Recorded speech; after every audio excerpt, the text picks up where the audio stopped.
بولا کہ مجھے تو تو نے گمراہ کیا ہی ہے، میں بھی تیرے سیدھے رستے پر ان کو گمراہ کرنے کے لیے بیٹھوں گا، پھر ان کے آگے سے اور پیچھے سے اور دائیں سے اور بائیں سے غرض ہر طرف سے آؤں گا، اور تو ان میں اکثر کو شکر گزار نہیں پائے گا۔ اللہ نے فرمایا نکل جا یہاں سے پاجی مردود، جو لوگ ان میں سے تیری پیروی کریں گے میں ان کو اور تجھ کو جہنم میں ڈال کر تم سب سے جہنم کو بھر دوں گا، اور اے آدم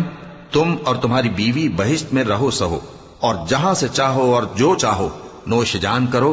مگر اس درخت کے پاس نہ جانا ورنہ گناہگار ہو جاؤ گے۔ تو شیطان دونوں کو بہکانے لگا تاکہ ان کی شرمگاہیں جو ان سے پوشیدہ تھیں ان پر کھول دے، اور کہنے لگا کہ تم کو تمہارے پروردگار نے اس درخت سے صرف اس لیے منع کیا ہے کہ تم فرشتے نہ بن جاؤ یا ہمیشہ جیتے نہ رہو، اور ان سے قسم کھا کر کہا کہ میں تو تمہارا خیر خواہ ہوں۔ غرض مردود نے دھوکہ دے کر ان کو معصیت کی طرف کھینچ ہی لیا۔ سو جب انہوں نے اس درخت کے پھل کو کھا لیا تو ان کی شرمگاہیں کھل گئیں، اور وہ بہشت کے درختوں کے پتے توڑ توڑ کر اپنے اوپر چپکانے اور سطر چھپانے لگے۔ اور ان کے پروردگار نے ان کو پکارا کہ کیا میں نے تم کو اس درخت کے پاس جانے سے منع نہیں کیا تھا، اور جتا نہیں دیا تھا کہ شیطان تمہارا کھلم کھلا دشمن ہے؟